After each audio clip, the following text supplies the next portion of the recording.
Hola, mi nombre es Hipatia y nací en Alejandría, hace más de 1600 años. Ya sé que no aparento tener tantos años, pero es que también llevo muerta otro buen montón de tiempo. Pero bueno, que no he venido yo aquí a hablaros de mi muerte, que por cierto fue muy chunga. Yo aquí he venido a hablaros de mi vida. Veréis, cuando yo nací, Alejandría era una ciudad fascinante.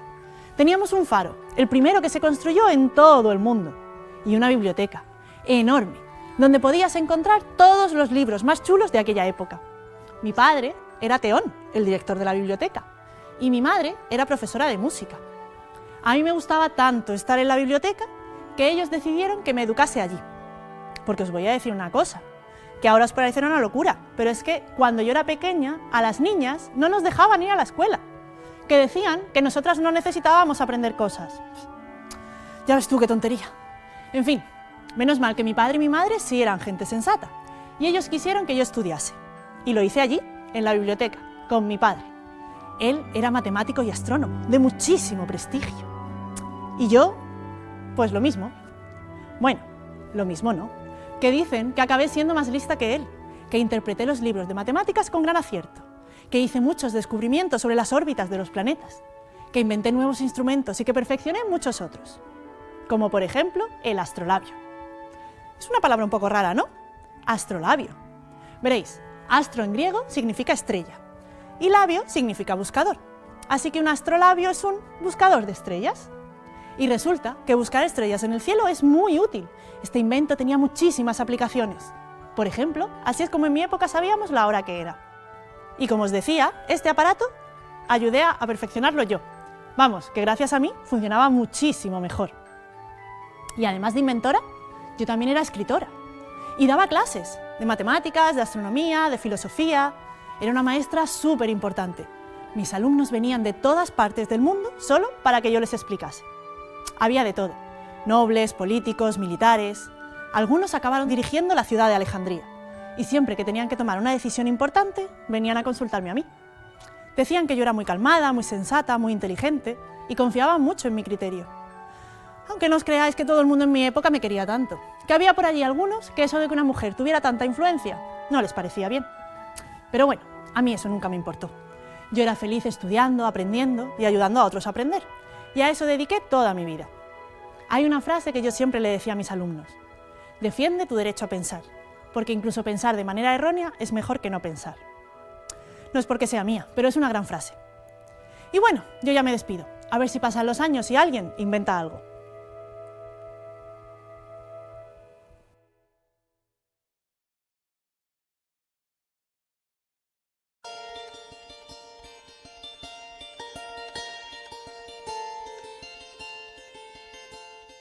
Hola, soy Ada. ¿Sí? ¿Por qué ponéis esas caras tan raras? Ah, ya sé que si soy Ada, ¿dónde están las alas? ¿Dónde está la varita? ¿Dónde está la magia? Es que veréis, soy un Ada sin H, Ada Augusta Byron o Ada Lovelace. Ese es mi nombre. Y no tengo varita, pero hacer que una máquina haga cosas por sí sola como una persona, ¿no os parece magia? Os voy a contar una cosa. Casi todas las máquinas que utilizamos hoy día, incluidos los portátiles, los móviles, las tablets, necesitan de un programa de ordenador para funcionar, lo que se llama el software. Pues se podría decir que yo fui la primera persona en el mundo que escribió un programa para que fuera ejecutado por un computador. Y eso fue hace nada más y nada menos que 175 años.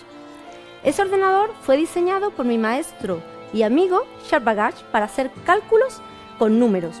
Lo llamó máquina analítica y por aquel entonces no existían ni las pantallas táctiles, ni la nube, ni internet. Y es que las cuentas se hacían a mano, ¿os lo podéis creer? Yo fui de las pocas personas que entendía cómo funcionaba esa máquina y lo entendía tan bien que fui capaz de decirle a la máquina cómo tenía que hacer esos cálculos, una instrucción por aquí, una instrucción por allá. De hecho, ya por aquel entonces yo me di cuenta que con este tipo de máquinas se podrían hacer muchas más cosas que sumas y restas y que se podrían hacer cálculos muy complejos e incluso crear arte. A mí me encanta el arte, y las manualidades y las máquinas. Me encanta ver máquinas funcionando De hecho, con tan solo 12 añitos, diseñé un caballo volador con un par de alas enormes y un motor de vapor para moverlo. Pero mi madre no me dejó construirlo porque decía que me distraía de mis estudios. Al cabo del tiempo, 2 ingenieros patentaron un diseño muy similar al mío. Fijaros que mi caballo volador hubiera sido todo un éxito. Bueno, yo además, no os lo he dicho, pero yo era matemática. Y por lo que en realidad se me conoce más a mí en el mundo de la ciencia es por un libro que escribí, en el que explicaba ese programa de ordenador para la máquina analítica de mi amigo Charles. Así que recordad, cuando uséis un portátil, una tablet o un móvil, que ahí dentro hay un hada que lo hace posible, un hada cuya varita mágica es la informática. ¡Hasta luego!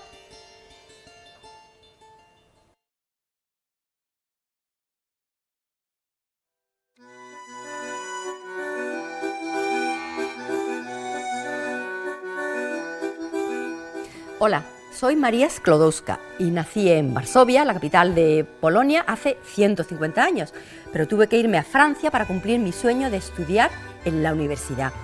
En París, en la Sorbona, me gradué en física y en matemáticas con tan buenas notas que me concedieron una beca para estudiar el magnetismo.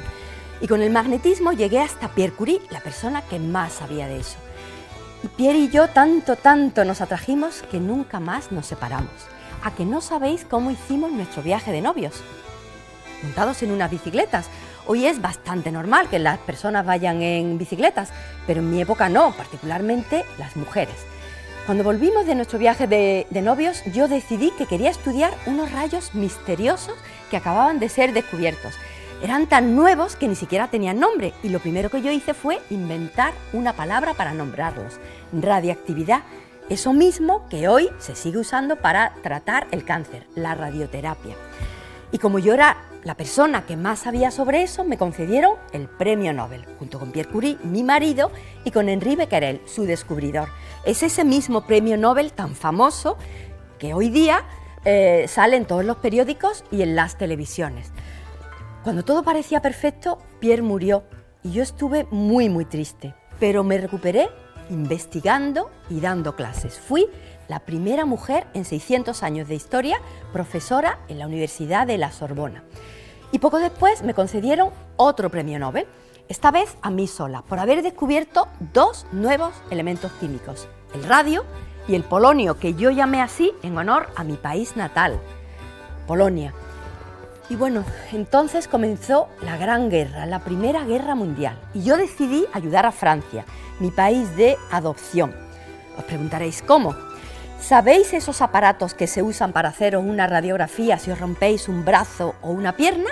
Pues yo hice construir varios de esos aparatos, los monté en unas camionetas, aprendí a conducir y me fui al frente. Me acompañó mi hija Irene y otras muchas chicas a las que las dos enseñamos. En nuestro honor llamaron a esas camionetas las pequeñas Curie. Cuando la guerra terminó, Irene también estudió física y con el tiempo se convirtió en una gran científica, a la que le dieron el premio Nobel junto con su marido, Frédéric, exactamente como Pierre y yo. Y ahora todos estaréis pensando, en esa familia todo el mundo era científico, todo el mundo ganaba premios Nobel, pero no. Mi hija pequeña Eva dijo que no quería saber nada de ciencia. Ella fue una excelente pianista y también periodista y escritora. ¿Y sabéis una cosa?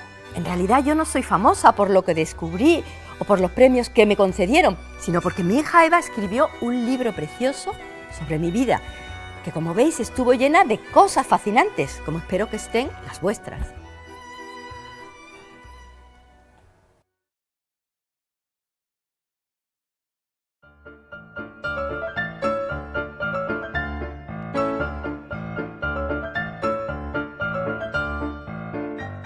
Yo soy Rosalind Franklin, mundialmente conocida por haber hecho la foto 51, que fue fundamental para que 2 científicos de mi época describieran la estructura molecular del ADN. Ya sabéis lo que es el ADN. El ADN podríamos decir que es como un pequeño libro de instrucciones que tenemos en cada una de nuestras células y que le explican a cada una de nuestras células cómo tienen que fabricarnos, si seremos altos, morenos, delgados, en fin. Ahora todo el mundo sabe lo que es el ADN, o lo ha visto al menos en un dibujo, ¿no? Y sabe que son 2 hélices, que se enrollan con unos escaloncitos. Ahora sí, pero antes de que yo hiciese la foto 51, no lo sabía nadie. Los más listos de aquella época pensaba que eran 3 hélices. Llegué yo, hice mi foto 51 y ahí tenéis, 2 hélices. Pues bien, a los científicos que usaron mi foto sin mi permiso para describir la estructura molecular del ADN, le dieron el premio Nobel. A mí no pudieron dármelo porque ya me había muerto, no se le puede dar el premio Nobel a un muerto. Pero no pasa nada, porque hice un montón de cosas, un montón de interesantes. Yo se las voy a contar. Yo estudié química física en Cambridge. Cuando terminé, no me dieron el título. ¿Por qué? Porque Cambridge no daba títulos a las mujeres. Estaban todos muy locos, la verdad. Pero era 1941 y mi país estaba inmerso en la Segunda Guerra Mundial. Así que yo decidí que estudiaría algo para ayudar a mi país en la guerra. Y me puse a pensar y pensé, bueno, voy a investigar qué tipo de carbón es el mejor para usar en las máscaras antigases. Lo hice yo y todavía hoy en día se siguen usando mis resultados, para que veáis. En fin, que con eso hice mi tesis doctoral y después me fui a París, donde pasé los mejores años de mi vida y donde aprendí tanto sobre la cristalografía de rayos X que cuando volví a Inglaterra me permitió hacer la foto 51, esa que me hizo tan famosa. Así que ya veis, más de 9 años trabajando con carbón y menos de 2 con el ADN. Y hoy en día tú dices Rosalind Franklin y todo el mundo dice, ah, claro, la de la foto 51. En fin. Desgraciadamente, un cáncer me separó muy jovencita de mi microscopio, posiblemente por usar demasiados rayos X sin protección. Yo solía decir que la ciencia y la vida no se deben ni pueden separarse nunca, y yo no lo hice. Nunca separé mi vida de la ciencia y me hicieron muy felices todos mis descubrimientos, los grandes y los pequeñitos.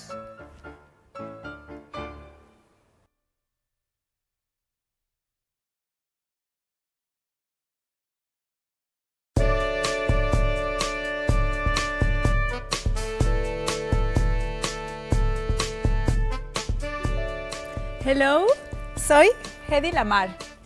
Se me conoce por ser la mujer más hermosa de la historia del cine. Nací en Viena el 9 de noviembre de 1914. ¿Sabéis qué se celebra el 9 de noviembre? Es el Día Internacional del Inventor y es en mi honor. Y vosotros diréis, ¿pero si ha dicho que es actriz? Os lo explico. Desde pequeñita, mis 2 grandes pasiones fueron la ingeniería y el cine. Con 19 años, tras estudiar unos años de ingeniería, me metí en el mundo del cine. Pero a mis padres esto no les gustó mucho y decidieron que me tenía que casar con un señor que yo no conocía y que era fabricante de armas. Yo le acompañaba a todas sus reuniones de negocios con sus socios. Aquellos hombres no paraban de hablar de lo difícil que era guiar un torpedo sin que el enemigo lo interceptara. Yo tenía todos los lujos que quería, pero mi marido me quería toda para él. Y eso no puede ser. Así que un día cogí un montón de joyas y me escapé por la ventana del baño, ¿sí? Me fui en barco hacia América. Y en el barco coincidí con Meyer.